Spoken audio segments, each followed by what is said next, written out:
Hello everyone, welcome back to the channel. तो आज हम करने जा रहे हैं अपना क्लास 8 का chapter metals and non metals. This chapter is very very important. अगर आप किसी एग्जाम की प्रिपरेशन कर रहे हो तो भी आपके लिए बहुत इम्पॉर्टेंट है, और अगर आप 8th क्लास के स्टूडेंट हैं तो भी आपके लिए ये बहुत इम्पॉर्टेंट है, क्योंकि इसमें से बहुत सारे क्वेश्चंस आपके एमसीक्यूज 1 मार्कर्स, बहुत सारे क्वेश्चंस यहाँ से बनते हैं। एग्जाम्पल्स बहुत ज्यादा एक्चुअली पूछ लिए जाते हैं। तो लेट्स सी, सबसे पहले हम इसमें देखेंगे कि हम अपने मेटल्स एंड नॉन मेटल्स के चैप्टर में क्या क्या टॉपिक्स कवर करेंगे। तो लेट्स सी, एक माइंड मैप मैं आपके लिए यहाँ पर बनाती हूँ जिससे कि आपको अभी पता चलेगा। तो मेटल्स एंड नॉन मेटल्स में हम सबसे पहले देखेंगे फिजिकल प्रॉपर्टीज। फिजिकल प्रॉपर्टीज, ये फिजिकल प्रॉपर्टीज हम देखेंगे मेटल्स की भी और नॉन मेटल्स की भी। हम दोनों की ही फिजिकल प्रॉपर्टीज यहाँ पर देखेंगे। उसके बाद हम पढ़ेंगे केमिकल प्रॉपर्टीज, कि भाई अगर मेटल और नॉन मेटल अगर आपस में रिएक्ट करते हैं या किसी और एलिमेंट के साथ वो रिएक्ट करते हैं तो क्या फॉर्म करते हैं, क्या कोई केमिकल रिएक्शन होंगी। तो ये भी हम देखेंगे, मेटल्स की भी एंड नॉन मेटल्स की भी। उसके बाद हम देखेंगे oxides formation. Oxide formation, metals and non metals both, कि मेटल्स और नॉन मेटल्स किस तरह से ऑक्साइड्स की फॉर्मेशन करते हैं। और इन द लास्ट इस चैप्टर में हम देखेंगे यूजेस, कि हम कहाँ कहाँ पर यूज कर सकते हैं अपने मेटल्स को और अपने नॉन मेटल्स को। तो हम ये सब अभी करेंगे इस चैप्टर में। तो लेट्स स्टार्ट। अगर हम सबसे पहले एक नॉर्मल एलिमेंट की बात करें तो जितने भी हमारे एलिमेंट्स होते हैं वो एलिमेंट्स हमारे डिवाइड होते हैं मेटल्स, नॉन मेटल्स और मेटेलॉइड्स में। ऑल एलिमेंट्स, और you can say elements, are divided into 3 category. जो कैटेगरी हमारी आती है मेटल्स की, नॉन मेटल्स की एंड मेटेलॉइड्स। देखो, मेटल्स और नॉन मेटल्स हम यूं कह सकते हैं कि metals are the substance which attract by the magnet and non metals are the substance which are not attracted by the magnet, क्योंकि इसमें कोई भी मैग्नेटिक इफेक्ट शो नहीं होता है नॉन मेटल्स के अंदर। मेटल्स के एग्जाम्पल्स की अगर हम बात करें तो मेटल्स में आ जाता है हमारा आयरन, कॉपर, गोल्ड, आपका सिल्वर, एल्यूमिनियम, जिंक, लेड। ये हमारे मोस्ट कॉमनली मेटल्स हैं जो हम नॉर्मल अपनी डेली लाइफ में भी इनको देखते हैं। नॉन मेटल्स की अगर हम बात करें तो नॉन मेटल्स में हमारे आ जाती हैं ज्यादातर gases like hydrogen, oxygen, phosphorus, nitrogen, chlorine, bromine, iodine, etcetera. All these are non metals. Now let's see metalloids. सबसे पहले ये जानते हैं कि मेटेलॉइड्स होते क्या हैं। तो मेटेलॉइड्स को अगर हम देखें तो मेटेलॉइड्स हमारे वो एलिमेंट्स हैं जो कि प्रॉपर्टी शो करते हैं हमारे मेटल्स की भी और हमारे नॉन मेटल्स की भी। They show some properties of metals and some properties of non metals. और अगर मेटेलॉइड्स की हम एग्जाम्पल्स की बात करें तो बोरोन, सिलिकॉन, तो आप इसको ऐसे भी याद कर सकते हो, बोरोन, सिलिकॉन, सब कौन वाले यहाँ पर आते हैं, या फिर arsenic, germanium. These are some metalloids. तो now let's see the physical properties of metals. Physical property, देखो सबसे पहले हम ये समझते हैं कि फिजिकल प्रॉपर्टी होती क्या है। फिजिकल प्रॉपर्टीज होती क्या है। फिजिकल, अब आपकी अगर मैं बात करूं कि भाई आपका आपका जो फिजिक है वो कैसा है, दैट मीन्स आप अपना अपीयरेंस बताओगे कि आप दिखने में कैसे हो। You have 2 eyes, 2 hands, 2 legs, 2 years plus 1 mouth. आप कुछ इस तरह से अपना फिजिकल अपीयरेंस मुझे बताओगे। तो सेम एज इट इज अगर हम फिजिकल प्रॉपर्टीज की बात करते हैं, फिजिकल प्रॉपर्टीज, तो यहाँ पर हम बात करेंगे अभी मेटल्स की। तो हम ये बताएंगे कि भाई मेटल कैसा है दिखने में, कैसा उसका रंग है, वो हार्ड है या फिर वो सॉफ्ट है। तो ये सब प्रॉपर्टीज उसकी आ जाती हैं फिजिकल प्रॉपर्टीज में। और फिजिकल प्रॉपर्टीज में हम सबसे पहले अपनी देखेंगे फिजिकल स्टेट। फिजिकल स्टेट, अब आप सबको पता है कि हमारे जो स्टेट्स हैं, these states are divided into 3, solid, liquid and gas. हमारे पास 3 स्टेट्स ऑफ मैटर हैं। तो फिजिकल स्टेट की अगर हम बात करें तो भाई मेटल्स की जो फिजिकल स्टेट है वो कैसी है, यहाँ पर हमारे पास बहुत सारे एक्सेप्शंस भी आएंगे। एक्सेप्शंस मतलब कि जो नॉन मेटल होते हुए भी वो मेटल्स की कैटेगरी में है, कुछ इस तरह की एक्सेप्शंस, वो मैं अभी आपको बताऊंगी। तो अगर हम नॉर्मल मेटल्स की देखें तो सभी के सभी मेटल्स हमारे होते हैं सॉलिड। सभी के सभी मेटल्स हमारे होते हैं solid. All metals are solid but except, देखो एक्सेप्ट, यहां पर हमारा आया है exception. This is very very important. जहां पर भी एक्सेप्शन होगा आपको वो बहुत अच्छे से अपनी नोटबुक में नोट डाउन करना है। इसके साथ के साथ आप मेरे साथ नोट्स बना सकते हो, अदरवाइज आप स्क्रीनशॉट ले सकते हो, आप बाद में बना सकते हो, लेकिन नोट्स जरूर बनाइएगा। बहुत इंपॉर्टेंट चैप्टर है, बहुत बहुत ज्यादा मार्क्स आपके इस चैप्टर से आते हैं। तो सबसे पहले बात करते हैं एक्सेप्शन की। तो यहाँ पर एक्सेप्शन आता है हमारा मर्क्यूरी। ऐसा क्यों, मर्क्यूरी क्यों हमारा एक्सेप्शन है? क्योंकि मर्क्यूरी होता है लिक्विड एट रूम टेम्परेचर।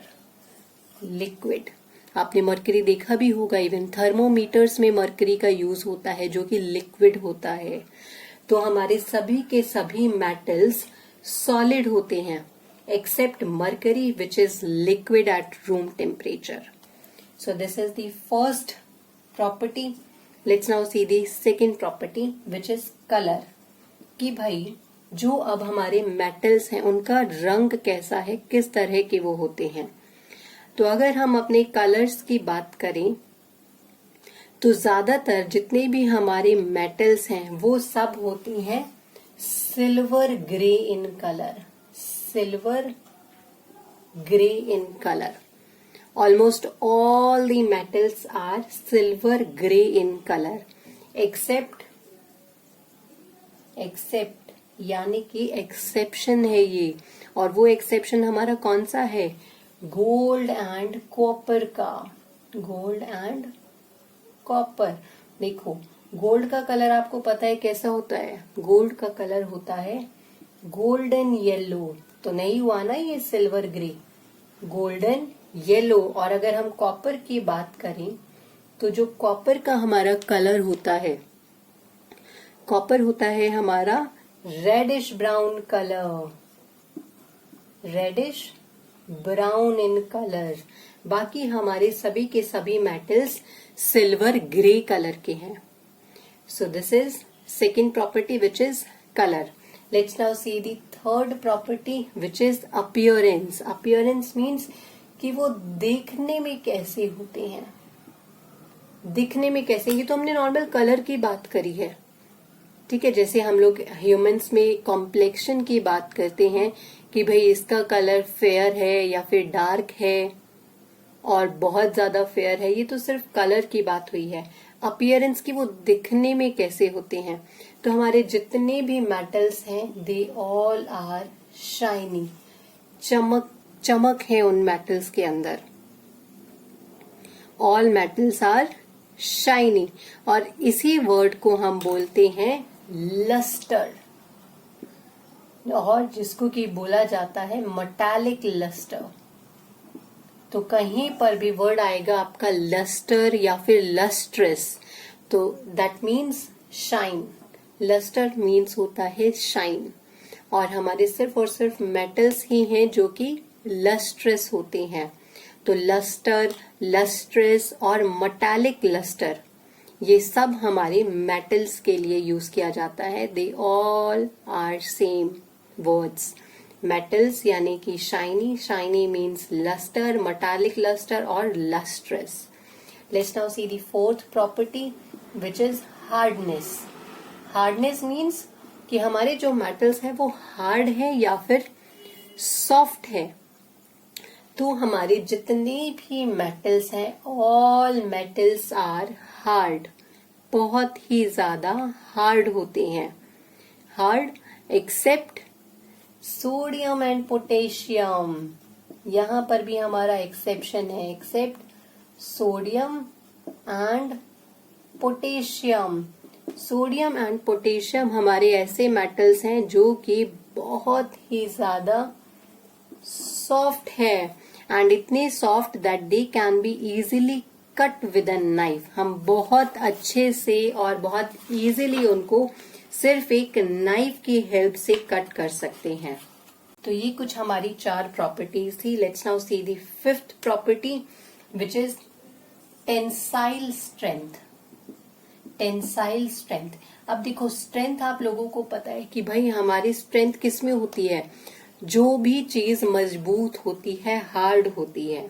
और हमने अभी यही देखा है कि हमारे जितने भी मेटल्स हैं वो सभी हार्ड है except sodium and potassium.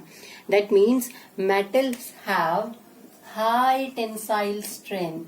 TS, I am writing TS, high tensile strength बहुत ज्यादा है। ऐसा क्यों? लाइक फॉर एग्जाम्पल, आप लोग आयरन का ही एग्जाम्पल ले लो। आयरन, तो जितने भी पिलर्स बनते हैं, और I can say railway tracks, pillars और रेलवे ट्रैक्स, वो सभी के सभी आयरन के बने हुए होते हैं, जिन पर की ट्रेन और आपके जो पिलर्स के ऊपर जो पूरा ब्रिज फॉर्म होता है वो सभी आयरन को लेकर बनाए जाते हैं। दैट मीन्स आयरन की जो टेंसाइल स्ट्रेंथ है, जो इंटरनल भी उसकी जो स्ट्रेंथ है, वो बहुत ही ज्यादा स्ट्रांग है। That means they can bear a lot of stress. वो कैसा भी स्ट्रेस हो वो इजिली बियर कर लेते हैं। So this is tensile strength. और मेटल्स की टेंसाइल स्ट्रेंथ बहुत ही ज्यादा स्ट्रांग होती है, बहुत ही ज्यादा हाई होती है। Let's now see the sixth property which is called as malleability. Malleability, आप देखो मेलिएबिलिटी, सभी के सभी हमारे जो मेटल्स हैं वो मेलिएबल होते हैं। मेलिएबल मीन्स बहुत ही ज्यादा हार्ड। और इसी हार्डनेस की अगर हम बात करें तो मेलिएबल का मतलब होता है that they can be hammered into very thin sheets. They can be hammered into very thin sheets. हम उनको थिन शीट्स में इजीली फॉर्म कर सकते हैं, बहुत ही ज्यादा मेलिएबल हैं।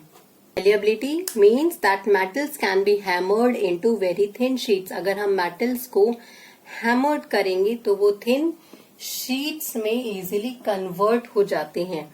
लाइक फॉर एग्जाम्पल, अगर हम सिल्वर की बात करें तो आपने सिल्वर ज्वेलरी देखी होगी। तो सिल्वर को हम बिल्कुल थिन लीव्स में, जितनी पतली आप लीव्स देखते हो एक प्लांट की, हम उसमें इजीली हैमर कर सकते हैं। और आपने सिल्वर वर्क देखा होगा जो कि स्वीट्स पर लगा हुआ होता है। स्वीट्स पर आपने देखा होगा वो कितना ज्यादा थिन होता है जो सिल्वर, और इवन हम उसको खाते भी हैं तो हमें पता नहीं चलता है कि हमने किसी मेटल को खाया है, बट एक्चुअली वो सिल्वर वर्क सिल्वर का ही फॉर्म हुआ होता है। उसको इतना ज्यादा बीट किया जाता है कि वो थिन शीट्स में फॉर्म हो जाता है। और जब भी हम किसी भी मेटल को थिन शीट्स में फॉर्म करते हैं उसको हम बोलते हैं मेलिएबिलिटी। या फिर आपने देखी होगी नॉर्मल एल्यूमिनियम फॉइल, जो आप नॉर्मल अपने लंच बॉक्स के लिए यूज करते हो, एल्यूमिनियम फॉइल, वो एल्यूमिनियम फॉइल भी क्या है, एल्यूमिनियम को बीट किया जाता है इतना ज्यादा कि वो थिन शीट्स में कन्वर्ट हो जाती हैं। और आप देख सकते हो कि वो जो एल्यूमिनियम फॉइल आप यूज करते हैं वो कितनी ज्यादा थिन होती है। So this is the property of metals. Let's now see the next property, which is ductility. Ductility. अब देखो malleability हमने क्या देखा, when the metals are hammered into very thin sheets. अब ductility में हम जब hammer करते हैं अपने metals को, they can be drawn into thin wires. Drawn into thin wires, यानी कि यहां पर हमें मिलती हैं शीट्स और यहां पर हमें मिलती हैं वायर्स। डक्टिलिटी वायर्स, आप इसको इस तरह से याद कर सकते हो, DW। Malleability MS। Mahendra Singh Dhoni, आपने नाम सुना ही है, MS धोनी, यानी कि MS मेलिएबिलिटी शीट्स। फिर धोनी यानी कि डी हमारा आ जाएगा डक्टिलिटी, यानी कि दैट मीन्स वो वायर से कनेक्टेड है। तो ductility when the metals are drawn into thin wires, like copper wire आप लोगों ने देखी होगी, सिल्वर वायर बहुत ज्यादा यूज होती है और एल्यूमिनियम वायर्स भी यूज होती हैं। तो ये सब वही है नॉर्मल कि जब हम अपने मेटल्स को वायर्स में कन्वर्ट करते हैं, this is called as ductility. Now let's see the next property, which is conductivity. यानी कि जो हमारे मेटल्स हैं क्या वो इलेक्ट्रिसिटी को कंडक्ट करते हैं। कंडक्ट करना मीन्स क्या वो इलेक्ट्रिसिटी को ट्रांसफर करते हैं from one metal to another metal. So yes, metals are good conductor of electricity. They are good conductor of electricity, बहुत ज्यादा अच्छे हैं। और अगर हम सबसे बेस्ट मेटल की बात करें तो सबसे बेस्ट मेटल है हमारा silver. Silver is the best conductor of electricity. और सिल्वर के बाद हमारा आता है कॉपर। और हम आजकल ज्यादा कॉपर का यूज करते हैं। हम सिल्वर क्यों नहीं यूज करते हैं? क्योंकि सिल्वर बहुत ही ज्यादा कॉस्टली होता है, हम इसको अफोर्ड नहीं कर पाते हैं। अपने पूरे घर की अगर हम लोगों को फिटिंग करनी है इलेक्ट्रिसिटी के लिए तो हम लोग सिल्वर का यूज नहीं करेंगे। तो सिल्वर बहुत ज्यादा कॉस्टली हो जाता है, इसलिए हम कॉपर का यूज करते हैं। ये क्वेश्चन भी बहुत बार पूछा जाता है कि हम लोग सिल्वर का यूज क्यों नहीं करते हैं जबकि वो बेस्ट कंडक्टर है इलेक्ट्रिसिटी का। So let's now C the last property, which is sonority. Sonority means sound production और sound production, यानी कि जब भी हमारे मेटल्स आपस में स्ट्रक करते हैं, दो मेटल्स या इवन आप एक एल्यूमिनियम रॉड ले लीजिए और दूसरी भी एल्यूमिनियम रॉड ले लीजिए, जब आप इन साथ हिट करोगे तो आपको एक साउंड प्रोड्यूस होगी। So all metals are sonorous. Sonorous is sonority, यानी कि वो sound produce करते हैं। Like for example, the metals are used for making bells. आपके जो स्कूल में भी बेल लगी हुई होती है वो भी मेटल की ही है। Even they are used for making musical instruments, wires. जो भी म्यूजिकल इंस्ट्रूमेंट्स में वायर्स भी लगी होती हैं वो सब भी मेटल्स की ही होती हैं। So this is all about today's video. I hope आप लोगों को फिजिकल प्रॉपर्टीज मेटल्स की समझ में आई होंगी। तो अगर आपको कहीं भी कोई भी डाउट है तो आप मुझे कमेंट में पूछ सकते हो। बट जितने भी एग्जाम्पल्स हैं मैंने सभी एग्जाम्पल्स के साथ आपको समझाने की कोशिश की है। So I hope you will like this video. Keep sharing this video and do subscribe to the channel अगर आपने अब तक सब्सक्राइब नहीं किया हो तो। And thank you so much. Have a good day.